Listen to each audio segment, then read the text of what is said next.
গাজায় ইসরায়েলের বর্বরতার বিরুদ্ধে বিবৃতি দিল ২৪ দেশের পররাষ্ট্রমন্ত্রীরা। তারা অবিলম্বে গাজায় পুরোদমে ত্রাণ কার্যক্রম শুরুর আহ্বান জানায়। বিবৃতি প্রকাশের দিনই গাজায় ইসরায়েলি বাহিনীর হামলায় নিহত হয়েছে আরও ৭৩ জন। বিবৃতিতে Australia, Belgium, Canada, France, Japan ও ইউরোপীয় ইউনিয়ন স্বাক্ষর করলেও জার্মানি ও হাঙ্গেরি এতে স্বাক্ষর করেনি। জার্মানি ইসরায়েলের ঘনিষ্ঠ সমর্থক হলেও গত সপ্তাহে তারা ইসরায়েলের সামরিক সরঞ্জাম রপ্তানি বন্ধ করেছে।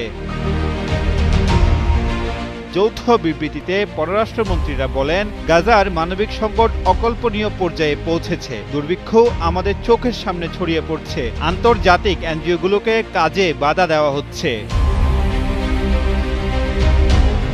খাদ্য, পানি, ওষুধ, জ্বালানি সরবরাহের জন্য গাজার সব ক্রসিং খুলে দেওয়ার দাবি জানান তারা। অবরোধের কারণে গাজায় দুর্ভিক্ষের দায় অস্বীকার করে হামাসের বিরুদ্ধে ত্রাণ চুরির অভিযোগ তুলেছে ইসরায়েল। বিশ্বজুড়ে নিন্দার মুখে ইসরায়েল সম্প্রতি ত্রাণ সরবরাহ বাড়ানোর ঘোষণা দিয়েছে।